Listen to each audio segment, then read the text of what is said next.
pleasure to welcome Isa Garcia from Barcelona. Isa, how would you describe the poetry slam scene in Barcelona? Is there anything special you want to tell us about so we can get an idea? Also, we have poetry slammer from Vienna who will join us tonight. So it's just to get an idea also of the different kind of scenes and hopefully making a competition maybe together at some point. This was actually the idea. At least we'll try in fall to bring maybe people from Vienna to Barcelona and then the other way around to do common poetry slam competitions. So what can you tell us about the scene in Barcelona? Well, I hope so. So I'm pretty sure that it will happen. And Barcelona has one of the older and more experienced poetry slam in Spain, with the biggest audience, with an attendance of more than 500 people every month. And I'm serious. So now the place has security guard for controlling the access. And for me, Poetry Slam Barcelona is like a monster that is growing and growing more and more. And it happens the same with the number of incoming slammers. I'm talking about 40 poets, more or less, trying to be selected by draw every month. And it's amazing because a lot of them are young people. So young people loves poetry. And related to this fact, I want to mention that Poetry Slam Barcelona has been running workshops in many high schools for the last 4 or 5 years, teaching the students, the new generation, the power of the poetry as a tool to communicate, to express themselves and to work or to deal with their feelings and their thoughts.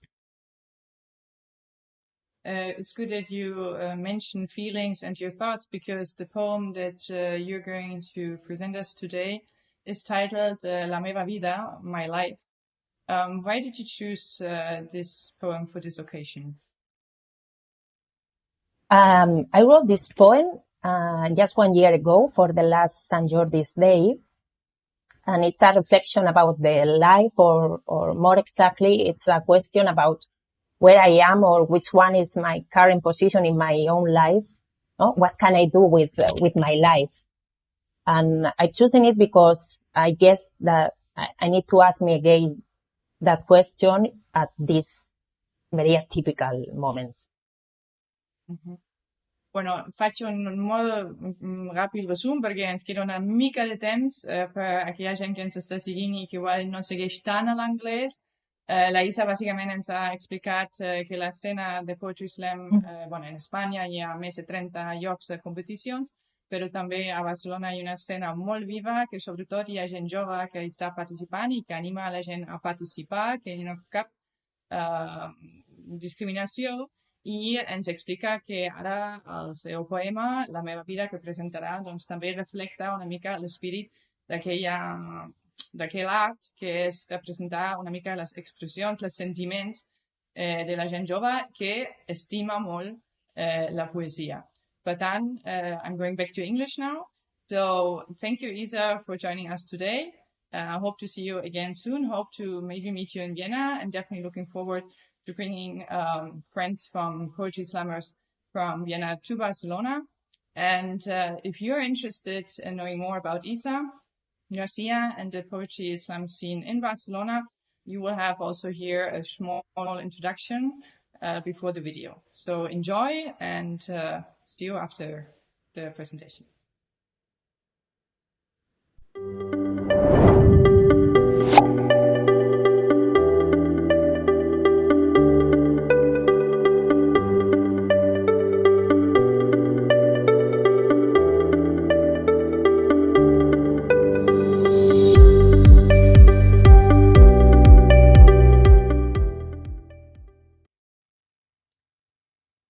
La meva vida és una fractura que s'ha produït de manera comprensible, més o menys, entre el moment en què vaig néixer, anomenat foscor cap a l'eternitat, i el futur, que m'espera mossegant-me les mans que jo vaig obrir quan encara era curiositat el que sentia davant la pluja. Aquesta vida meva és una concatenació d'etapes distribuïdes aleatòriament al llarg d'un fil hipnòtic el que encara no sé com puc apropar-me coherentment per poder reduir aquest efecte que provoca la distorsió de la perspectiva. És a dir, a vegades jo em sento en pau amb el meu cos desarmat dintre del mar i els ulls perduts entre vaixells que s'aturen al voltant de l'horitzó. Però llavors m'adono que no estic somrient, de que la meva mandíbula ha fet un pacte de duresa per a salvar del foc els meus pecats, tot i que no són massa, però que fan de mi una joguina amb 3 peus i sense cap. Aquí l'explicació.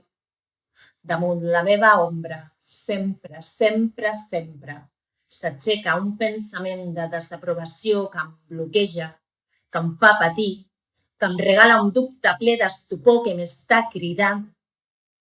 Aquesta vida meva que m'ha cogit entre el seu pit de mare, m'agrada contemplar-la com si fos una metàfora rebutjada d'insomni, guió mancança, guió desordre, guió imperfecció i jo, al mig d'aquest martellet, sota aquesta llum promesa de costum, me l'estimo.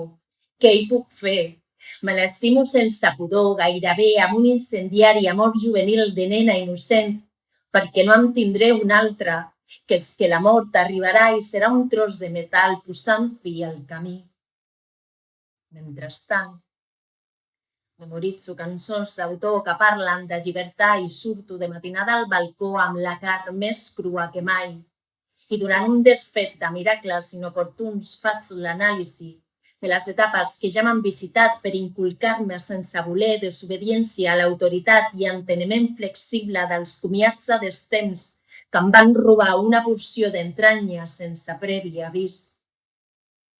Però, malgrat caure sense mans, ho estic fent bé, més o menys, perquè encara en queda, encara hi veurem, perquè aquesta vida meva no he fet més que arribar.